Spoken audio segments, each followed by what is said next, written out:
Comments میں اللہ لکھتے ہیں۔ اللہ جل وعلا کی حمد و ثنا کے بعد رسول رحمت، شفیع معظم، نبی محتشم، حضور ختم المرتبت صلی اللہ علیہ وآلہ وسلم کے حضور ناز میں اپنی عقیدتوں، ارادتوں اور محبتوں کا خراج پیش کرنے کے بعد واجب الاحترام ذوی الاحتشام معزز و مکرم سامعین، حاضرین، حاضرات، ناظرین و ناظرات، السلام علیکم ورحمۃ اللہ وبرکاتہ۔ مجھے اس بات کا شدت سے احساس ہے کہ یہ گراؤنڈ تنگ پڑ گئی ہے اور باہر سڑک سے ہم جس طرح گزر کے آئے ہیں آپ لوگوں کو بیٹھنے میں دقت محسوس ہو رہی ہے، لیکن کچھ وقت کے لیے نظم و ضبط کے ساتھ اگر آپ تشریف رکھیں گے، مشکل سہنے کے باوجود ایک دوسرے کو راحت پہنچانے کی کوشش کریں گے اور اپنی توجہات کو میری جانب مبذول کریں گے تو آج کے اس اجتماع کا مقصد حاصل ہوگا۔ کہیں یہ قیمتی وقت جگہ کی تلاش میں اور بسر نہ ہو جائے، جہاں جگہ ملی ہے کھڑے ہیں، بیٹھے ہیں، آواز اگر پہنچ رہی ہے تو اپنی توجہات کو میری جانب کر لیں۔ آج کی بابرکت شب جس کے دامن میں اتنی برکتیں ہیں کہ ہم اپنے دامن ہی تنگ پاتے ہیں، اپنی جولیاں ہی چھوٹی سمجھتے ہیں اور انوار ہیں کہ اتر رہے ہیں۔ دلوں کی دنیا حضور کی محبت سے سرشار ہے، اور آج ہمیں خوشی کیوں نہ ہو۔ آج کی شب میرے اور آپ کے آقا و مولا وہاں تک پہنچے ہیں جہاں کسی کا خیال بھی نہیں پہنچ سکتا۔ کوئی فلک تے رہ یار گیا، کوئی جا سدرا تے ہار گیا، ایک کالیاں زلفاں والا سی جڑا عرش تو بھی لنگ پار گیا۔ اتنا عروج کائنات میں حضور علیہ السلام سے پہلے نہ کبھی کسی کو ملا، نہ حضور کے بعد کسی کو ملا۔ وہ بلندیاں، وہ رفعتیں، وہ وسعتیں، وہ شان و شوکت، وہ عزت، وہ عظمت، وہ رفعت ان کا مقسوم ہوا جو انہی کا ہی حصہ ہے۔ اور اللہ تعالیٰ جل شانہ نے اتنا نوازا کہ کوئی کمی باقی نہیں رہی، اور حضور کے صدقے سے اس امت کو بھی نواز دیا گیا، بخشش کا وعدہ دے کر اس امت کے لیے 50 نمازوں کا تحفہ دے کے، جو بعد میں سمٹ کے 5 رہ گئیں، اور خواتین سورہ بقرہ عطا کر کے اس امت کے دردوں کا درماں کیا اور انہیں سکون اور قرار کی دولت نصیب فرمائی۔ کتاب رحمت قرآن مجید اس واقعہ کو بہت شان و شوکت کے ساتھ بیان کیا ہے کہ وہ ذات پاک ہے جس نے اپنے عبد خاص کو، عبد مکرم کو، رات کے مختصر حصے میں مسجد حرام سے مسجد خاص تک، مسجد اقصی تک سیر کرائی، تاکہ وہ اپنے عبد خاص کو، اپنے بندہ خاص کو اپنی قدرت کی نشانیاں دکھائے۔ وہ مسجد اقصی جس کے اطراف میں رحمتیں برستی ہیں، انوار اترتے ہیں اور برکات کا نزول ہوتا ہے، اور پھر مسجد اقصی سے لے کر آسمان تک اور آسمان سے سدرہ تک اور سدرہ سے جہاں تک میرے رب نے چاہا اپنے محبوب کو سیر کرائی اور قدرت کے نشانات دکھائے، جنت کی سیر کروائی، حضور نے دوزخ کا ملاحظہ کیا، مسجد اقصی میں نبیوں کی امامت کروائی، بیت المعمور میں اللہ کے محبوب کی جلوہ گری ہوئی، انبیاء علیہم السلام سے ملاقاتیں ہوئیں، اور سب سے بڑھ کر اللہ نے اپنے محبوب کو اپنا دیدار عطا فرمایا۔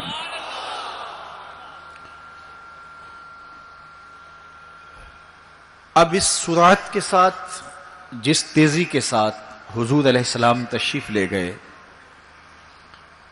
کہ رات کا مختصر حصہ تھا، قلیل وقت میں حضور گئے بھی ہیں اور آئے بھی ہیں، اور یہ ایک بہت بڑا امتحان تھا لوگوں کے لیے۔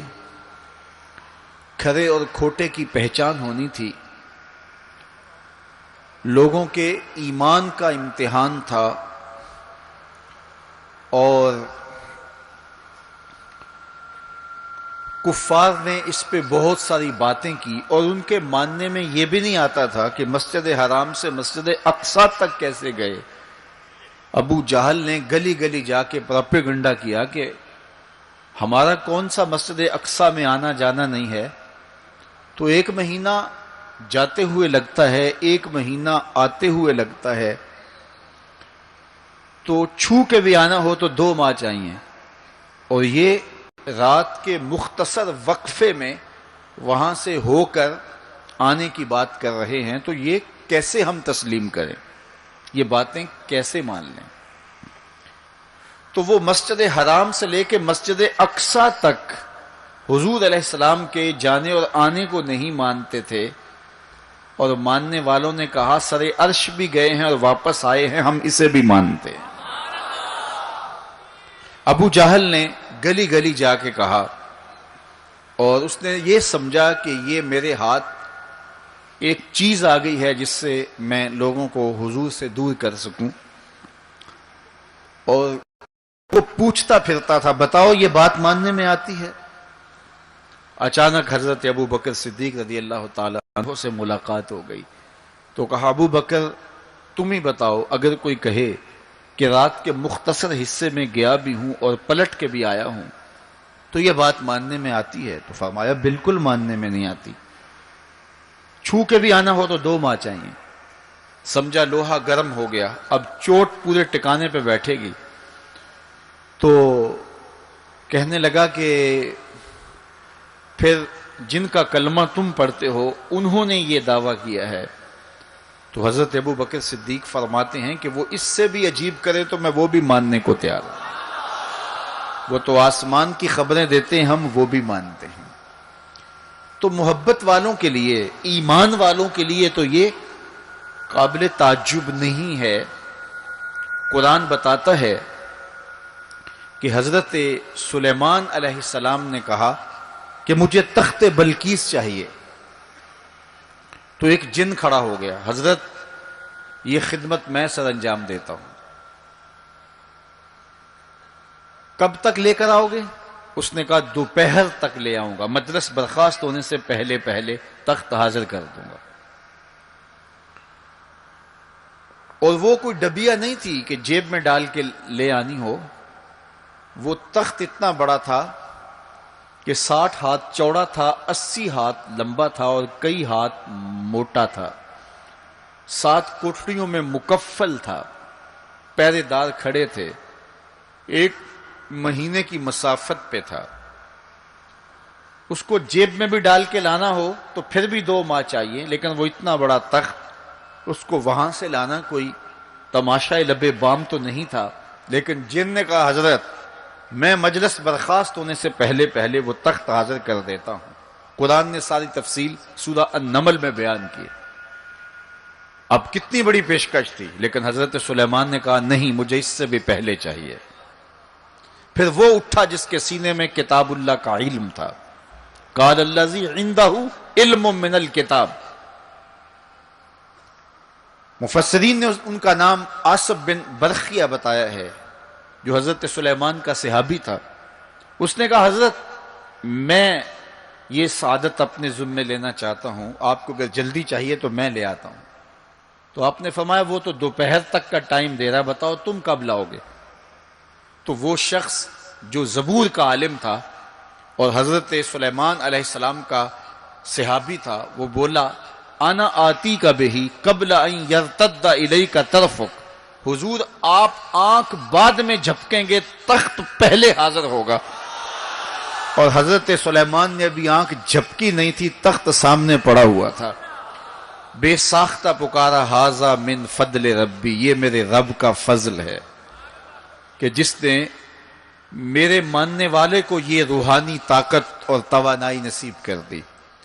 میں آپ سے کہتا ہوں کہ حضرت سلیمان کے امتی کی یہ شان ہے کہ 1 مہینے کی مسافت پر پڑا ہوا تخت آنکھ جھپکنے سے پہلے حاضر کر دیتا ہے، اور خود سلیمان مقتدی بن کے مسجد اقصی میں جس امام کے پیچھے کھڑے ہوں، اس امام کی شان کا عالم کیا ہوگا، ان کی رفعتوں کا عالم کیا ہوگا۔ تو یہ ایک امتحان ہے معراج، اور میرے اور آپ کے آقا و مولا کی عظمتوں کو ماننے والوں نے کہا کہ یہ بعید نہیں ہے، اللہ اپنے محبوب علیہ السلام کو جہاں چاہے جتنے وقت میں چاہے لے جا بھی سکتا ہے، اور اللہ کی دی ہوئی طاقت سے محبوب واپس پلٹ کے آ بھی سکتے ہیں۔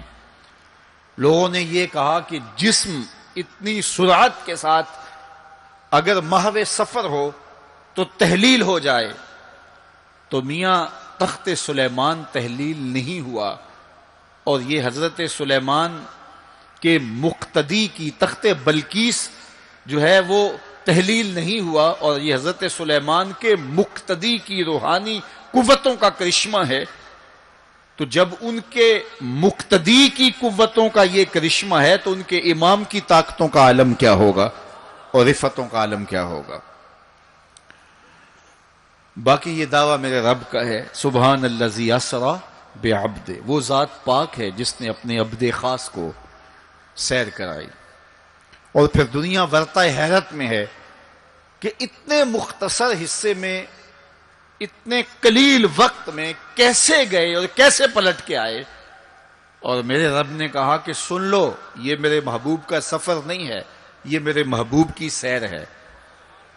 سبحان الذی اسریٰ، یہ میرے محبوب کا سفر نہیں ہے، یہ میرے محبوب کی سیر ہے۔ اور آپ جانتے ہیں سفر اور سیر میں فرق، سفر تیزی کے ساتھ کیا جاتا ہے۔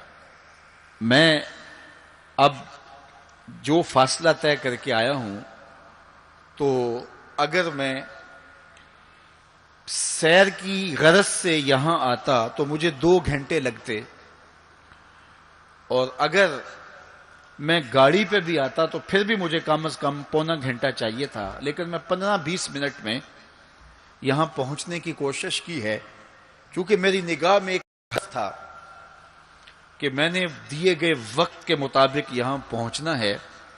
وہ تو باہر بے تحاشا رش نہ ہوتا تو میں وقت سے 5 منٹ پہلے ہی پہنچ پاتا۔ تو میں دائیں بائیں سے بے نیاز ہو کے اپنی منزل پہ نگاہیں گاڑے ہوئے سرپٹ دوڑ رہا تھا اور یہاں تک آ پہنچا۔ لیکن سیر جو ہوتی ہے اس میں ہر منظر پہ رکا جاتا ہے، ٹھہرا جاتا ہے، کوئی نظارہ ہو تو اس سے لطف اندوز ہوا جاتا ہے۔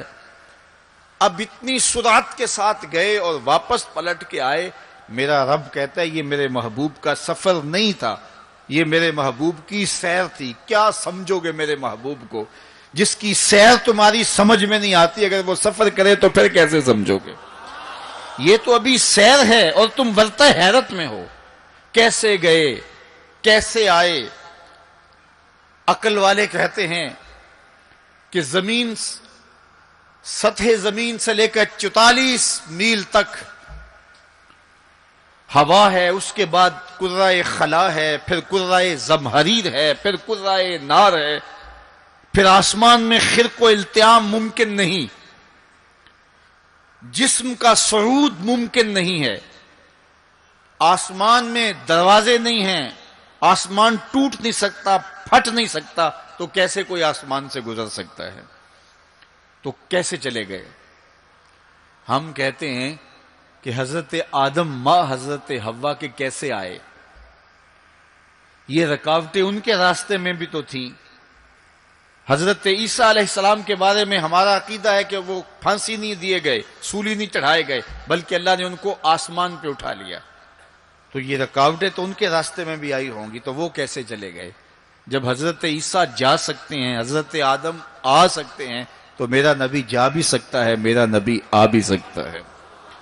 فرق یہ ہے ابھی تک جو گیا ہے پلٹ کے آیا نہیں، جو آیا ہے ابھی تک پلٹ کے گیا نہیں۔ میرے نبی گئے بھی ہیں، میرے نبی آئے بھی۔ سی راز میراج محبتاں دا نہیں سی کسے دی سمجھ وچ آن والا، سدیا طالب تے گیا مطلوب ہوتے، جبرائیل سی صد لے جان والا، بازے آخ دے بن دروازیاں تو کیویں پہنچیا عرش تے جان والا، ابر عقل نو ایتھے دخل کیے، جانے جان والا یا لے جان والا۔ یہ میرے رب کا دعویٰ ہے، اپنے محبوب کو سیر میں نے کروائی۔ تو کائنات میں جن رفعتوں تک، جن بلندیوں تک میرے حضور پہنچے، اچھا سیر کروائی کیوں؟ تو کہا کہ میں اپنے عجائب قدرت کی نشانیاں اپنے عبد خاص کو، عبد منیب کو، عبد مختار کو، عبد مکرم کو دکھانا چاہتا ہوں۔ اور پھر اللہ جل شانہ نے اپنے محبوب کو اتنی نشانیاں دکھائیں جن کا تعلق دیکھنے سے بھی تھا، جن کا تعلق وجدان سے بھی تھا، محسوسات سے بھی تھا، سننے سے بھی تھا۔ کبھی حضور علیہ الصلوۃ والسلام جنت کی خوشبو سونگھتے ہیں، نظاروں کی وادی دیکھتے ہیں، اور جنت کے محلات کو حضور ملاحظہ فرماتے ہیں، اور کبھی دوزخ کے اندر عذابوں میں مبتلا لوگوں کو حضور علیہ الصلوۃ والسلام دیکھتے ہیں، اور پھر اپنی امت کو بیان بھی فرمایا تاکہ وہ ان اعمال بد سے بچ جائیں جو جہنم میں لے جانے کا سبب اور ذریعہ ہے۔ آج کی شب خاص میں میں اور آپ اپنی زندگیوں پہ غور کریں، اور حضور علیہ السلام نے وہ جو ہمیں خبریں دی ہیں ان کو دیکھیں، اور کوئی ایسی کوتاہی کہیں ہمارے اعمال میں تو نہیں ہے، اگر ہے تو اس کو اپنے سے دور کر کے ایک نئی زندگی کا آج سے آغاز کریں۔ حضور علیہ الصلوۃ والسلام نے فرمایا کہ میں نے کچھ لوگوں کو دیکھا کہ پتھروں سے ان کے سر کچلے جا رہے ہیں، اور پتھروں سے کچلنے کی وجہ سے ان لوگوں کے سر کیمے کی طرح ہو جاتے، کوٹ دیے جاتے ہیں پتھروں سے، لیکن تھوڑی دیر کے بعد پھر صحیح ہو جاتے ہیں، لیکن پھر دوبارہ ان کے سر کچلے جاتے۔ تو میں نے پوچھا جبریل یہ کون لوگ ہیں؟ تو کہا کہ یہ وہ لوگ ہیں کہ جن کے سر نماز کی وجہ سے بوجھل رہتے تھے، نماز جن کو بڑی بھاری لگتی تھی۔ کئی لوگوں کو نماز کا کہیں تو وہ 100 بہانے کرتے ہیں، اور ایک بہانہ تو ہر بے نمازی کرتا ہے، میرے کپڑے پاک نہیں ہیں۔ میرے والد گرامی فرمایا کرتے تھے تیرے کپڑے کیسے پاک ہو سکتے ہیں جب تو اللہ کے حضور جھکنا نہیں جانتا؟ جب اس کے حضور جھکنا سیکھ جائے گا تیرا لباس بھی پاک ہو جائے گا، تیرا بدن بھی پاک ہو جائے گا، تیرا تن بھی پاک ہو جائے گا، تیرا من بھی پاک ہو جائے گا۔ تو 100 بہانے، تو ان کے سر نماز کی وجہ سے بوجھل ہو جاتے، اذان کی آواز سنتے اور پھر دوبارہ سرہانے پہ سر ڈال دیتے اور اٹھنے کی ہمت نہ پڑتی۔ حی علی الصلاۃ حی علی الفلاح کی دل فریب صدائیں کانوں میں پڑتی۔ تو ان کے سر نماز کی وجہ سے بوجھل ہوتے تھے، اور آج ان کے سر پتھروں سے کوٹے جا رہے ہیں۔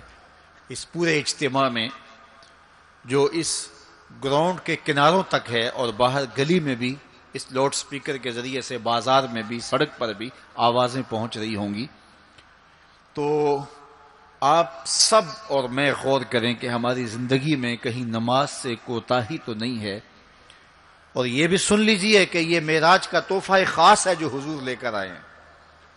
معراج کی شب جب حضور وہاں پہنچے، جب کسی کا تصور بھی نہیں پہنچ سکتا، تو اللہ نے اپنے محبوب علیہ السلام کو جو عطا کیا اس میں خواتین میں سورہ بقرہ تھی، سورہ بقرہ کی آخری آیات عطا کی گئی، امت کے ساتھ بخشش کا وعدہ کیا گیا اگر وہ شرک نہیں کرتی، اور جو سب سے اہم شے وہ یہ کہ 50 نمازوں کا تحفہ دیا گیا۔ آقا کریم علیہ السلام 50 نمازوں کا ہدیہ اور تحفہ لے کر کے واپس پلٹے۔ چھٹے آسمان پہ حضرت موسیٰ علیہ السلام سے ملاقات ہوئی اور انہوں نے کہا کہ میں بنی اسرائیل کا تجربہ رکھتا ہوں اور امتوں کا گہرا تجربہ رکھنے کی وجہ سے میں آپ سے عرض کرتا ہوں کہ آپ اللہ کی بارگاہ میں جائیے اور نمازوں میں تخفیف کی درخواست پیش کیجئے، یہ 50 نمازیں نہیں پڑھ پائیں گے۔ تو حضرت موسیٰ علیہ السلام کے کہنے پہ حضور دوبارہ بارگاہ عزدی میں حاضر ہوئے اور عرض کی تو 5 نمازوں کی رخصت ہو گئی، 45 رہ گئی، تو واپس پلٹے تو حضرت موسیٰ علیہ السلام نے پھر کہا کہ یہ 45 بھی نہیں پڑھ سکیں گے، آپ اللہ کی بارگاہ میں دوبارہ تخفیف کی درخواست پیش کیجئے۔ تو حضور دوبارہ جاتے، پھر آئے، پھر انہوں نے کہا، 9 مرتبہ واپس بھیجا اور 50 سے 5 نمازیں رہ گئیں۔ جب 5 نمازیں لے کے حضور واپس آ رہے تھے تو حضرت موسیٰ پھر ملے اور انہوں نے ایک بار پھر کہا ایک بار اور جائیے۔ اب عادت باری کیا ہے، ہر بار درخواست کرنے سے 5 نمازوں کی رخصت ملتی ہے، اب رہ ہی 5 گئی ہیں، تو عادت باری کے مطابق اب یہ 5 بھی معاف ہو جائیں گی۔ تو حضور نے فرمایا مجھے رب سے شرم آتی، رب سے حیا آتی۔ امت سے توقع کی کہ یہ امت اتنی نکمی تو نہیں ہے کہ 5 نمازیں بھی نہ پڑھے۔ تو میرے اور آپ سے یہ ہمارے آقا و مولا کی توقع تھی کہ ہم 5 نمازیں ادا کریں، اور یہ 5 نمازیں ہمیں ثواب 50 کا ہی عطا کریں گے۔ لا تبدیل لکلمات اللہ، اللہ کی باتیں تبدیل نہیں ہوتی۔ بظاہر یہاں 9 مرتبہ تبدیلی آئی ہے، لیکن اللہ نے ایک ضابطہ دیا، من جاء بالحسنۃ فلہ عشر امثالھا، جو ایک نیکی کرے 10 کا ثواب دیتا ہوں، پڑھو گے 5 ثواب 50 کا ہی عطا کروں گا، چونکہ اللہ کی باتیں تبدیل نہیں ہوتی۔ تو یہ 5 نمازیں تحفہ معراج ہیں جو حضور لے کر کے آئے ہیں، اسی لیے الصلاۃ معراج المومنین کہا گیا کہ معراج اہل ایمان کے لیے، نماز اہل ایمان کے لیے معراج ہے۔ حضور کا معراج تو یہ کہ رخ مالک سے پردے اٹھے اور دیدار الہی کیا اور وہاں تک پہنچے جہاں کسی کا تصور بھی نہیں پہنچ سکتا۔ لیکن اس امت کے لیے معراج یہ ہے کہ جب وہ پیشانی سجدے میں رکھ کے سبحان ربی الاعلیٰ کہتی ہے، اتنی رحمتیں برستی ہیں کہ اگر لوگوں کو پتہ چل جائے کہ ہم جب سجدے میں ہوتے ہیں تو کتنی رحمتیں برستی ہیں تو وہ سجدے سے ساری نہ اٹھائیں، اتنی رحمتوں کا نزول ہوتا ہے۔ اس لیے اس امت کا معراج یہ ہے کہ یہ 5 گانا نماز شعار زندگی بنا لے، کبھی بھی نماز قضا نہ ہونے دے، اپنی زندگی میں نمازوں کو اس طرح شامل کرے کہ نماز کا وقت آئے تو بے چینی ہو کہ نماز کی ادائیگی ہو، اور ایک نماز کے بعد دوسری نماز کا انتظار کرنے لگ جائیں۔ میرے اور آپ کے آقا و مولا نے فرمایا مجھے تمہاری دنیا سے صرف 3 چیزیں پسند ہے، حبب الی من دنیاکم ثلاث، تمہاری دنیا سے صرف 3 چیزیں پسند ہے، خوشبو، پاکیزہ عورتیں، اور میری آنکھوں کی ٹھنڈک نماز میں رکھی گئی۔ حضور نماز کو آنکھوں کی ٹھنڈک قرار دیں، اور فرمایا بلال حبشی کو جب اذان کے لیے کہتے تو یہ فرماتے ارحنا یا بلال، بلال اٹھو اور ہمارے سینے کو راحت پہنچا دو۔ تو نماز سے حضور کے قلب کو، حضور کے سینے کو راحت پہنچتی تھی۔ میں اور آپ جتنے لوگ یہاں آئے ہیں اور جس ہجوم کے ساتھ، جس شوق کے ساتھ، جس ولولے کے ساتھ اور جس محبت کے ساتھ آئے ہیں، یقیناً آپ اور میں حضور کو راضی کرنے آئے ہیں، اپنے رب کو راضی کرنے آئے ہیں، آقا دو عالم کی رضا کے حصول کے لیے ہم آئے ہیں۔ تو حضور کی رضا کے طالب بن کے آج کے اس اجتماع میں آنے والوں، اگر تم چاہتے ہو کہ حضور ہم سے راضی ہو جائیں، تو اگر بدقسمتی سے کوئی بے نمازی ہے تو آج عزم کر کے جائے کہ آج کے بعد نماز نہیں چھوڑوں گا، اللہ کے رسول راضی ہو جائیں گے انشاءاللہ، چونکہ حضور نے نماز کو اپنی آنکھوں کی ٹھنڈک قرار دیا ہے، اپنے دل کا قرار نماز کو قرار دیا۔ ارحنا یا بلال، بلال ہمیں راحت پہنچا دو اذان دے کے، تو یہ حضور کے لیے راحت کا سبب تھا۔ تو 5 گانا نماز شعار زندگی رکھیں، اور جنہیں نماز نصیب ہے وہ یہ سمجھیں کہ نماز معراج المومنین ہے، تو پھر ہمیں سجدے میں اس کی لذت کیوں نصیب نہیں ہوتی؟ تو وہ اپنے خیالات کو قابو میں کریں، اپنی نماز میں یکسو ہو جائیں، پڑے سجدے میں ہوں اور کھڑے دکان پہ ہوں تو پھر سجدہ سرور بخش نہیں ہوگا، پھر قیام لذت آفری نہیں ہوگا۔ تو اپنی نماز کو اس قدر یکسو کر لو کہ جب تم سجدے میں ہو، قیام میں ہو، رکوع میں ہو، تو سجدے، قیام اور رکوع کی لذت تمہیں حاصل ہو رہی ہو، تو پھر معراج کی لذتیں تمہیں نماز میں نصیب ہوں گی اور قرار نصیب ہوگا۔ تو کہا میں نے کچھ لوگوں کو دیکھا کہ ان کے سر کوٹے جا رہے ہیں، اور میں نے پوچھا یہ کون لوگ ہیں؟ تو کہا یہ وہ لوگ ہیں کہ جو نماز نہیں پڑھا کرتے تھے، جن کے سر نماز سے بوجھل رہتے تھے۔ پھر کچھ لوگوں کو دیکھا معراج کی شب، فرماتے ہیں کہ ان کے آگے اور پیچھے چیتھڑے بندھے ہوئے ہیں، اور وہ کانٹے دار جھاڑیاں تھوہر کھا رہے ہیں، کڑوی جھاڑیاں کھا رہے ہیں، اور گرم پتھر چاٹ رہے ہیں اور کھا رہے ہیں۔ تو میں نے پوچھا کہ یہ کون بد نصیب لوگ ہیں؟ تو کہا یہ وہ لوگ ہیں جو اپنے مال کا صدقہ نہیں دیا کرتے تھے، مال کی زکوٰۃ نہ ادا کرنے والے سخت عذاب میں مبتلا ہوں گے اور اللہ کے قہر و غضب کا شکار ہوں گے۔ اور پھر فرمایا میں نے ایسے لوگوں کو بھی دیکھا کہ جن کے سامنے انواع و اقسام کے کھانے پڑے ہوئے ہیں، ہنڈیا کے اندر اچھے تازہ اور خوشبودار معقولات موجود ہیں، لیکن وہ ان کو نہیں لے رہے، بلکہ بدبودار سڑا ہوا گوشت کہیں پڑا ہے اور وہ اس کو اٹھا کے کھا رہے ہیں۔ تو مجھے حیرت ہوئی، تو میں نے جبریل سے پوچھا کہ یہ کون بد نصیب لوگ ہیں کہ ان کے سامنے بھنا ہوا تازہ گوشت موجود ہے، خوشبودار گوشت موجود ہے، لیکن یہ اس بدبودار اور متعفن میں ہاتھ مار رہے ہیں۔ تو کہا یہ آپ کی امت کے وہ بد نصیب لوگ ہیں کہ جن کو پاک طاہر اور پاکیزہ بیویاں میسر تھیں، لیکن اس کے باوجود وہ ناپاک عورتوں کے بستروں پہ راتیں بسر کرتے تھے۔ دور موجود کے اندر برائی اور بدی تیزی کے ساتھ پھیلتی چلی جا رہی ہے، اور جدید ذرائع ابلاغ نے، جس میں سوشل میڈیا پیش ہے، آنکھوں سے حیا تو چھین ہی لیا ہے، خیالوں کی پاکیزگی تو چھین ہی لی ہے، عصمت کے جوہر پر اتنی تیزی سے یہ آلات حملہ آور ہیں کہ اپنی نئی نسلوں کو بچانا اور ان کی حفاظت کرنا بہت ضروری ہو گیا ہے۔ میری اور آپ کی ذمہ داری ہے کہ ہم اپنی اولادوں پر گہری نظر رکھیں اور ان کی حفاظت کریں، چونکہ اگر عصمت کا جوہر محفوظ نہ رہا تو پھر پلے کچھ بھی نہیں رہا، اگر آبرو سلامت نہیں رہی تو پھر پلے کچھ بھی نہیں رہا۔ قیامت کے دن ان لوگوں کو اس صورت کے اندر لایا جائے گا کہ وہ یہ غلیظ کھانے کھا رہے ہوں گے، اور ذلت اور رسوائی کی وہ زندگی ان کو سہنا پڑے گی، اور اللہ کے قہر و غضب کا شکار ہونا پڑے گا۔ اپنی خلوت کو اور اپنی جلوت کو پاکیزہ رکھنے کی کوشش کرو، اور اللہ کی رضا اپنا مقصود زندگی بنا لو۔ وہ آنکھ جو غیر محرم کو شہوت کی نظر سے دیکھتی ہے، قیامت کے دن جہنم کی آگ سے بھر دی جائے گی۔ اپنے خیالوں کو بھی پاکیزہ کرو، اپنی سوچوں کو بھی پاکیزہ کرو، اور اپنی زندگی کی ایک ایک ساعت کو اپنے مالک کے حضور پیش کرو، اور اللہ سے توفیق مانگو خیر کی اور برکت اور رحمت کی۔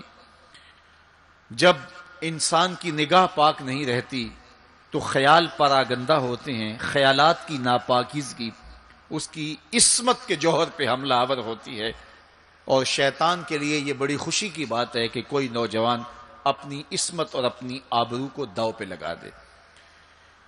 تو دور موجود کے اندر یہ فتنہ تیزی کے ساتھ بڑھتا چلا جا رہا ہے، اس میں ہماری معاشرت کی ناہمواریاں اور جدید ذرائع ابلاغ اور قرب قیامت کی وجہ سے فتنوں کا آسمان سے بارش کی طرح برسنا ہے، لیکن جو اپنے آپ کو بچا لے وہی سرخرو ہوگا، جو نہیں بچا پائے گا وہ اپنی دنیا اور آخرت برباد کر لے گا۔ اللہ کے محبوب نے ارشاد فرمایا کہ میں نے کچھ لوگوں کو دیکھا کہ ان کی زبانیں لوہے کی کینچیوں سے کاٹی جا رہی ہیں، آگ کی کینچیوں سے کاٹی جا رہی ہیں۔ دو روایات ہیں، لوہے کی کینچیوں سے اور آگ کی کینچیوں سے۔ تو میں نے پوچھا جبریل یہ کون لوگ ہیں؟ تو کہا حضور یہ آپ کی امت کے فتنہ پرور خطیب ہیں، جو کہا کرتے تھے ان کا اپنا وہ عمل نہیں ہوا کرتا تھا۔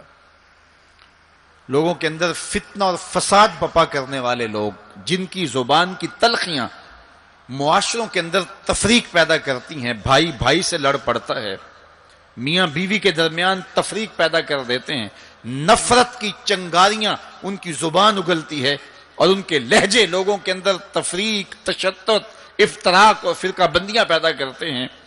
تو ایسے لوگ قیامت کے دن ان کی زبانیں لوہے کی کینچیوں سے کاٹ دی جائیں گی، جس کی صورت اللہ کے محبوب پہلے ہی ملاحظہ فرما چکے۔ تو بدترین اس امت کے لوگ بھی علماء ہیں اور بہترین اس امت کے لوگ بھی علماء ہیں۔ فتنہ انہی سے شروع ہوتا ہے اور انہی میں پلٹتا ہے۔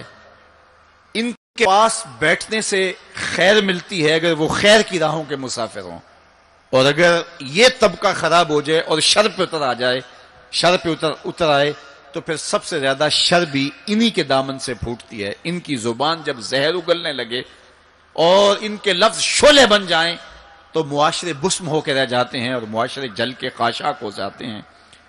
اس لیے خاص طور پہ اس طبقے کو اپنا ہمیشہ محاسبہ کرنے کی ضرورت ہے کہ ہمارے عمل سے، ہمارے رویے سے، طرز زندگی سے، ہماری گفتگو سے، ہمارے کسی لہجے سے کسی کے لیے تفریق، تشدد، افتراق اور لڑائی پیدا نہ ہو۔ تو یہ بات بہت ہی اہم ہے جو اللہ کے محبوب علیہ الصلوۃ والسلام نے بیان فرمائی۔ اللہ کے محبوب علیہ السلام فرماتے ہیں میں نے ایک منظر دیکھا کہ ایک سوراخ ہے، اس سے ایک بیل نکلتا ہے، نکلنے کے بعد دوبارہ گھسنے کی کوشش کرتا ہے لیکن گھس نہیں پاتا۔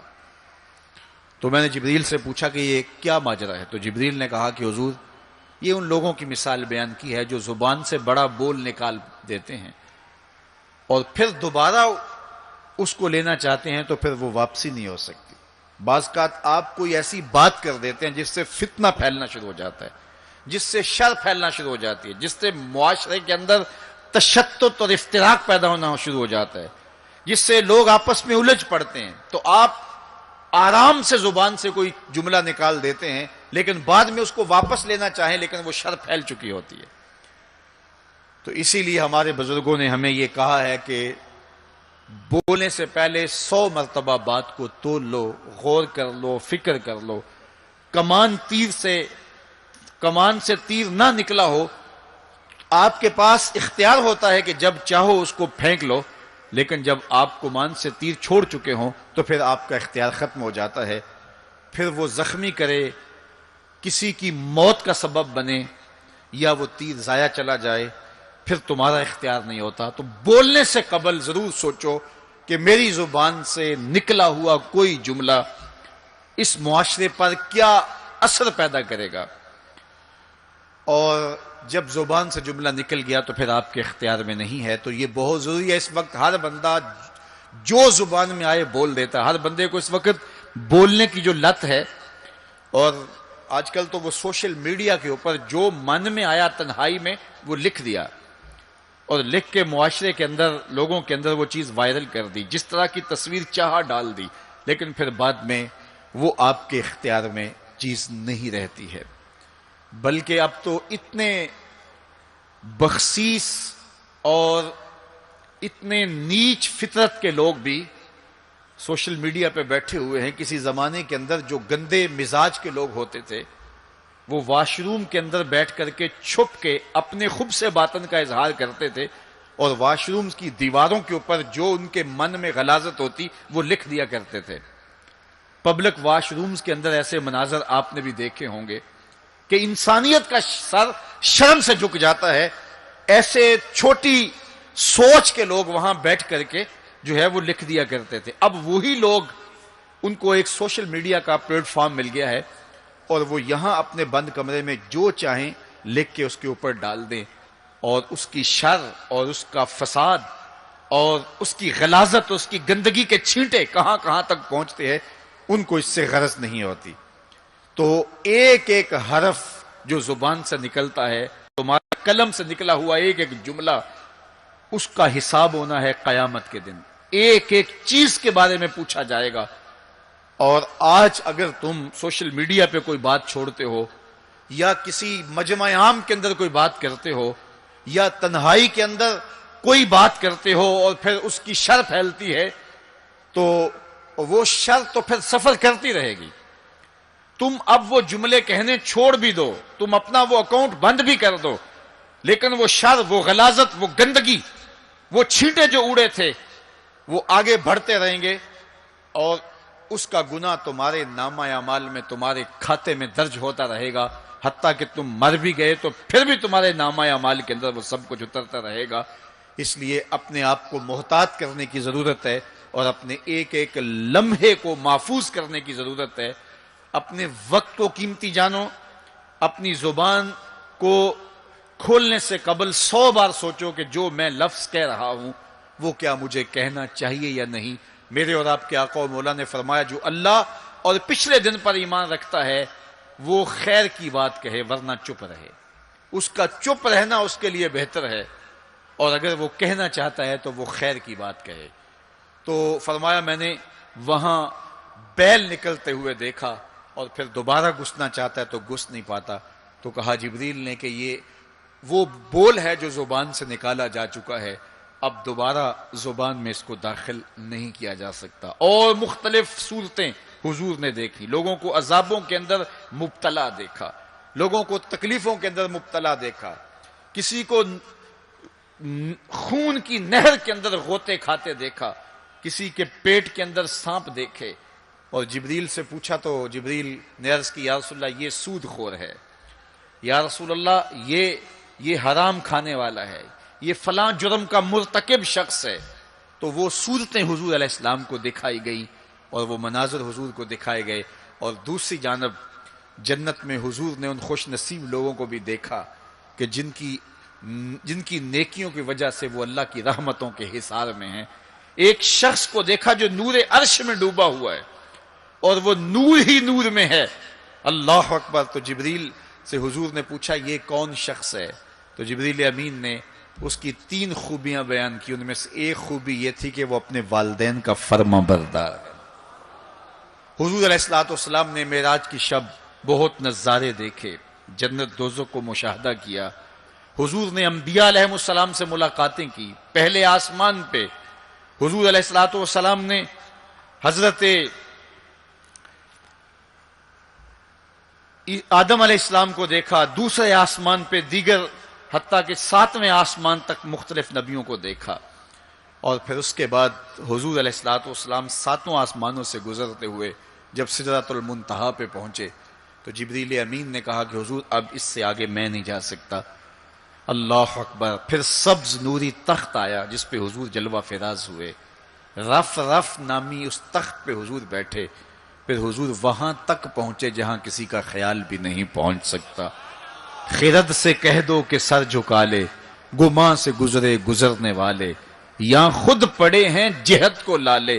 کوئی کیا بتائے کدھر گئے تھے، سراغ عین و متا کہاں تھا، نشان کیف و الا کہاں تھا. نہ کوئی ساتھی نہ کوئی راہی، نہ سنگ منزل نہ مرحلے تھے. کمان امکان کے جھوٹے نکتوں تم اول آخر کے پھیر میں ہو. محیط کی چال سے پوچھو کدھر سے آئے کدھر گئے تھے. کوئی حد ہے ان کے عروج کی، بلغل اولاب کمالے.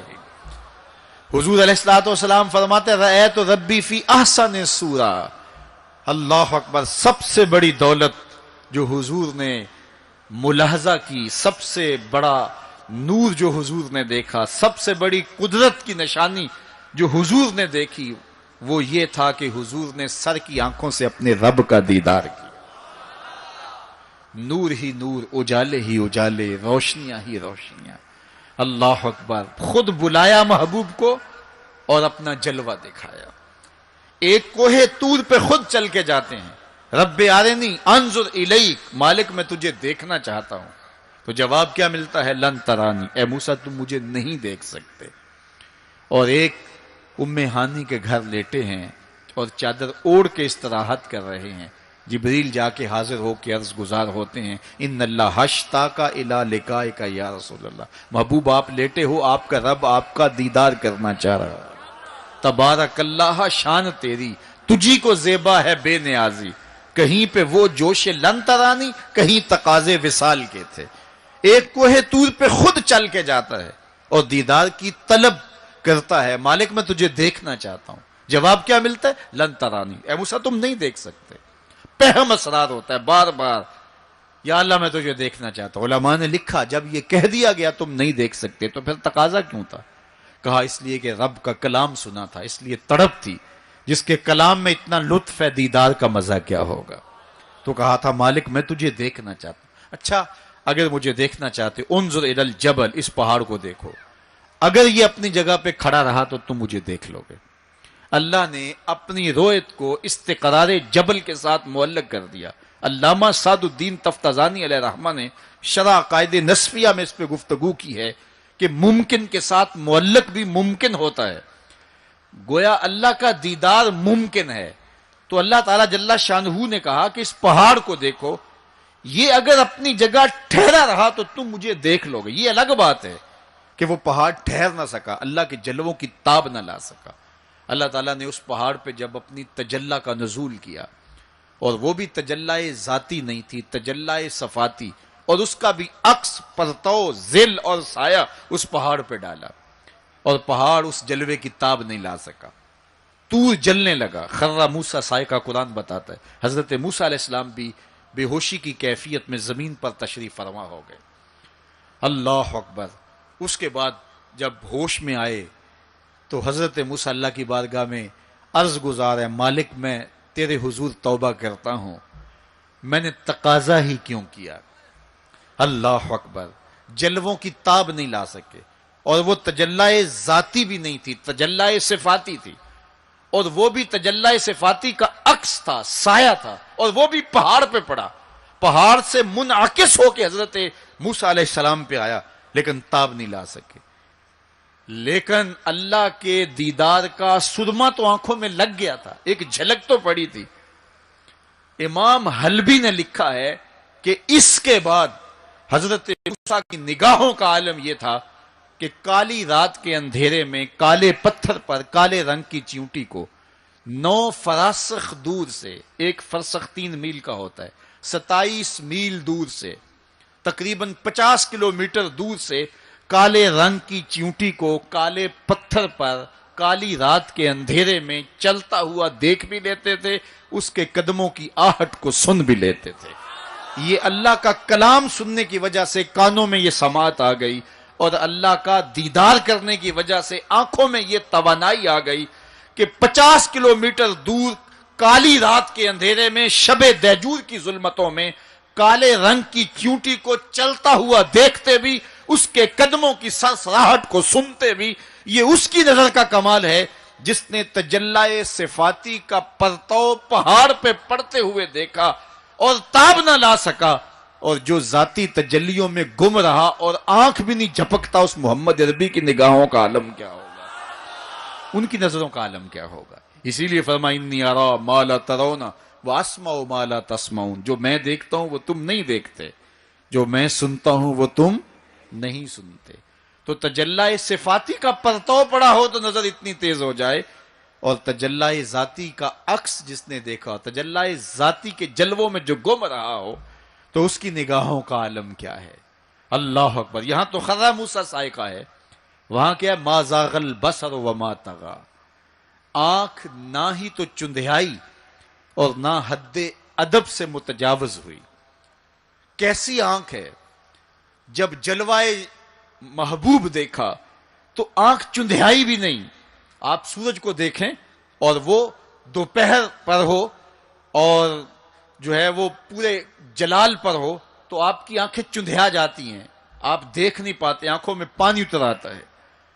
اب یہ آنکھیں کیسی تھیں کہ جب جلوائے جمال خدا دیکھا تو خدا کہہ رہا ہے، رب کہہ رہا ہے ما زاغ البصر، کیسی آنکھیں ہیں کہ جو چندھیائی نہیں ہیں، وما طغی، اور حد ادب سے متجاوز بھی نہیں ہوئی ہیں۔ دنیا پر ایسا ہوتا ہے، کسی منظر کو کوئی نظر دیکھے تو نظر منظر کی تعریف کرتی ہے نا، کوئی نظارہ دیکھے تو ناظر تعریف کرتا ہے نا، واہ واہ کیسا نظارہ تھا، کیسا منظر تھا۔ دنیا کے اوپر یہی ہوتا آیا ہے، لوگ جاتے ہیں گلزاروں کو، پہاڑوں کو، کوساروں کو، وادیوں کو دیکھنے کے لیے، تو واپس پلٹتے ہیں تو کہتے ہیں کیا منظر تھا یار، پہاڑوں پہ جمی ہوئی برف، پھوٹتے جھرنے، بہتی ندیاں، کیا منظر تھا، کیا خوبصورت درخت تھے، اور درختوں کے اوپر کیا قدرت کے جمال کے رنگ تھے۔ اقبال بھی ایک منظر دیکھ کر آئے تو واپس کسی نے پوچھا کیا دیکھا وہاں، تو انہوں نے کہا من خدا را آنجا دیدم بے حجاب، میں نے اس کے جلوے وہاں بے نقاب دیکھے ہیں۔ تو جب کوئی ناظر کسی منظر کو دیکھتا ہے تو ناظر منظر کی تعریف کرتا ہے کہ واہ واہ کیسا منظر تھا، آنکھوں سے ہٹتا ہی نہیں ہے۔ یہ پہلی مرتبہ دنیا میں ایسا ہوا کہ ناظر نے منظر کو دیکھا تو منظر کہنے لگا واہ کیسی آنکھ ہے جو نہ چندھیاتی ہے نہ حد ادب سے گزرتی ہے۔ یہ پہلی بار ایسا ہوا، ما زاغ البصر وما طغی۔ تو محبوب کریم نے، اللہ اکبر، اگر یہ کہا جائے کہ حضور کی روح نے معراج کیا تھا، یہ خواب دیکھی تھی، تو یہ آیت اس کی دلیل ہے کہ جب خواب دیکھی جاتی ہے تو یہ آنکھیں بند ہوتی ہیں۔ خواب خیال سے دیکھی جاتی ہے، وہ ایک خیال ہے جو پرواز کرتا ہے، اس کا تعلق دماغ سے ہوتا ہے، اور اگر روح کا دیکھنا ہو تو وہ روح بھی آنکھوں سے نہیں دیکھتی، ان آنکھوں سے، اس کی روح کی اپنی آنکھیں ہیں۔ تو جب آنکھوں کا ذکر کیا کہ آنکھ چندھیائی نہیں اور حد ادب گزری نہیں، تو محبوب پتا چلا کہ جو جلوہ دیکھا تھا وہ خواب میں نہیں دیکھا تھا، وہ اس آنکھ نے دیکھا تھا۔ جو جلوہ دیکھا تھا وہ آنکھ نے دیکھا تھا، اسی لیے تو بات آنکھ پہ ہو رہی ہے، ما زاغ البصر وما طغی، آنکھ چندھیائی نہیں، حد ادب سے گزری نہیں، تو معلوم ہوا کہ جو دیکھا تھا وہ آنکھ نے دیکھا ہے، اسی لیے تو آنکھ کی بات ہو رہی ہے۔ اور پھر ایک اور بات سنو، آگے قرآن کہتا ہے ما کذب الفؤاد ما رأى، جو آنکھ نے دیکھا دل نے اس کی تکذیب نہیں کی۔ یعنی جب آنکھ نے وہ جلوہ دیکھا تو آنکھ نے دل سے پوچھا کہ یہ وہی ہے، چونکہ دل میں تو وہ پہلے ہی رہتا تھا، دل میں تو بسیرے پہلے ہی تھے، دل میں تو پہلے ہی تھے۔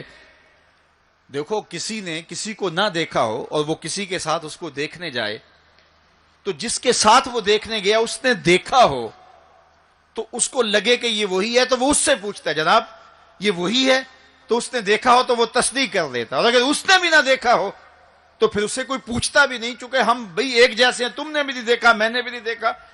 تو جب کسی نے پہلے دیکھا ہوا ہو تو پھر دوسرا اس کو پوچھتا ہے ہاں وہی ہے، اور وہ کہتا ہے ہاں وہی ہے، اور وہ یہ تب کہہ سکتا ہے کہ اس نے پہلے دیکھا ہو۔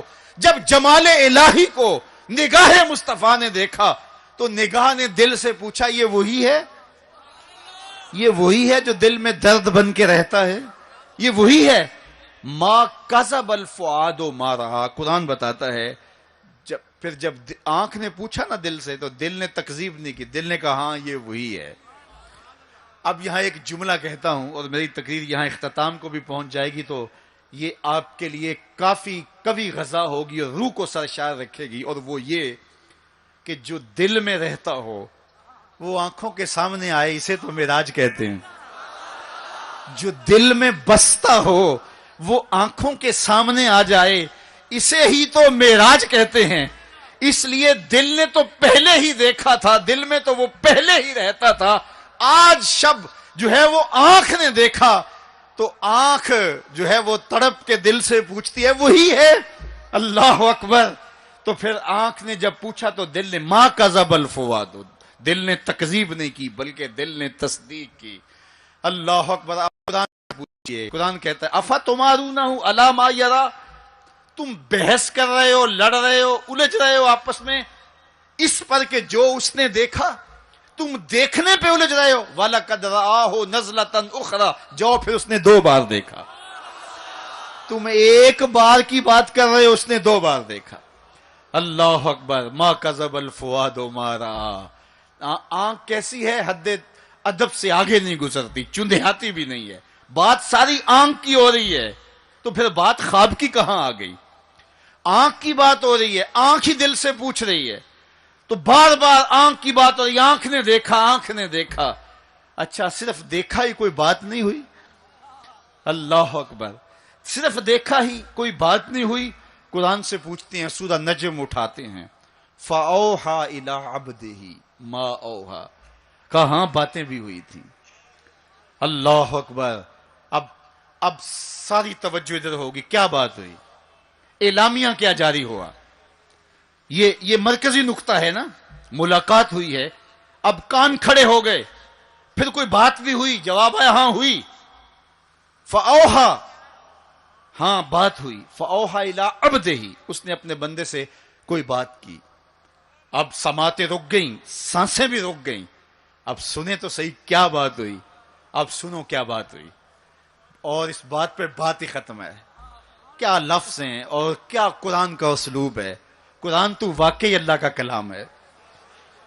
پھر ذرا سنیے ذرا کیا منظر ہے، لطف کیا ہے کہ ملاقات ہوئی۔ ملاقات کو قرآن بیان کر رہا ہے، آنکھ جھپکی نہیں ہے، بات قرآن بتا رہا ہے۔ آنکھ نہ جھپکی ہے، نہ حد ادب سے آگے گزری ہے۔ یہاں ایک اور بات عرض کرنا چاہوں گا، حد ادب سے آگے نہیں گزری، حد ادب سے متجاوز نہیں ہوئی۔ تو یہ جملہ بتاتا ہے یہ جبریل سے ملاقات کی بات نہیں بتائی جا رہی، یہ رب سے ملاقات کی بات بتائی جا رہی ہے۔ یہ حد ادب کی جو بات ہے، اس بات کو سمجھیں۔ پھر کہا، آنکھ نے پوچھا دل سے، دل نے کہا یہ وہی ہے۔ اللہ اکبر۔ آگے بڑھے، اب بات بھی کوئی ہوئی، کہا فَأَوْحَىٰ إِلَىٰ عَبْدِهِ، اس نے اپنے بندے سے کوئی بات کی تھی، کوئی وہی کہتے ہیں اشارہ سریہ خفیہ، سرگوشی جسے کہتے ہیں، کسی کے کان میں کوئی بات کرنا۔ تو کہا پھر اس نے اپنے بندے سے کوئی بات بھی کی، کان کھڑے ہو گئے، سماعتیں رک گئیں، سانسیں رک گئیں۔ کیا بات ہوئی؟ جواب آیا ما اوہا، تمہیں کیا لگے جو بھی ہوئی، کرنے والے نے کی، سننے والے نے سنی۔ فَأَوْحَىٰ إِلَىٰ عَبْدِهِ، اس نے اپنے عبد خاص سے پھر کوئی بات کی، کان رکے، جواب آیا ما اوہا، جو بھی ہوئی، جو بھی ہوئی کرنے والا جانے یا سننے والا جانے۔ سی راز میراج محبتاں دا، نہیں کسے دی سمجھ وچ آن والا، سدیا طالب تے گیا مطلوب ہوتے، جبرائیل سی صد لے جان والا، بازے آخدے بن دروازیاں تو کیویں پہنچیا عرش تے جان والا، ابر عقل نو ایتھے دخل کیے، جانے جان والا یا لے جان والا۔ تو کہا جو بھی بات ہوئی وہ ہوئی ضرور، اللہ اکبر، لیکن اتنا سمجھ لو جو بھی بات ہوئی اس میں گناہ گاروں کی بخشش کا پیکج ضرور تھا، اس میں گناہ گاروں کی بخشش کی کہانی ضرور ہے۔ یہ بات اچھی طرح سمجھ لو، اس لیے تم خوشیاں منا رہے ہو، اسی لیے تمہارے چہرے کھلے ہیں معراج کی شب، کہ آج کی شب رب سے محبوب نے جو بات کی ہے اس میں گناہ گاروں کی نجات کی ضمانت اپنے رب سے لی ہے۔ اللہ اکبر۔ تو وہ شان عطا کی، وہ رفعت نصیب ہوئی، وہ بلندیاں نصیب ہوئی جو کسی اور کا مقسوم نہیں ہے۔ ایک شب کا محفل معراج کیا، ساری زندگی ان کے نام پر درود پڑھتے رہیں، ان کے دین کے لیے اپنے آپ کو وقف کر دیں اور ایک ایک سانس ان کے نام کر دیں، حق کے شکر پھر بھی ادا نہ ہو، اس لیے کہ ہماری بخشش کی ضمانت اسی دہلیز سے ہوئی، اسی چوکھٹ سے ہوئی۔ یہ سارے اجالے، یہ ساری روشنیاں کائنات کے اندر جو آپ کو دکھائی دیتی ہیں، یہ آمنہ کے لال کے قدموں کا صدقہ ہے، اور یہ ساری روشنیاں حضور کے طفیل ہیں۔ انشاءاللہ العزیز شب برات کو مرکز مصطفیٰ کے اندر اسی طرح جشن ہوگا، اور یہ رات خاص طور پہ توبہ کی رات ہے۔ انشاءاللہ 1 بجے شب ہم دعا کرنے کی کوشش کریں گے. جس شوق و وارفتگی کے ساتھ آپ تشریف لائے ہو اسی شوق سے وہاں بھی آنا. مجھے اس بات کا پتہ ہے کہ اس وسیع اور عریض گراؤنڈ میں پچھلے سال بھی جگہ کم پڑ گئی تھی، لیکن اب ہم نے الحمدللہ مرکز مصطفیٰ کو مزید وسیع کیا ہے. 1,00,000 آدمی وہاں سہولت سے بیٹھ سکتا ہے. تو انشاءاللہ العزیز یہ 14 اور 15 شعبان کے درمیانی شب آپ کا وہاں انتظار کریں گے. اب بارگاہ رسالت مآب میں سلام پیش کیا جائے گا. سلام کے بعد دعا ہوگی. دعا عبادت کا مغز ہے، اس میں سارے لوگ شریک ہو کے جائیں. وآخر دعوانا ان الحمدللہ.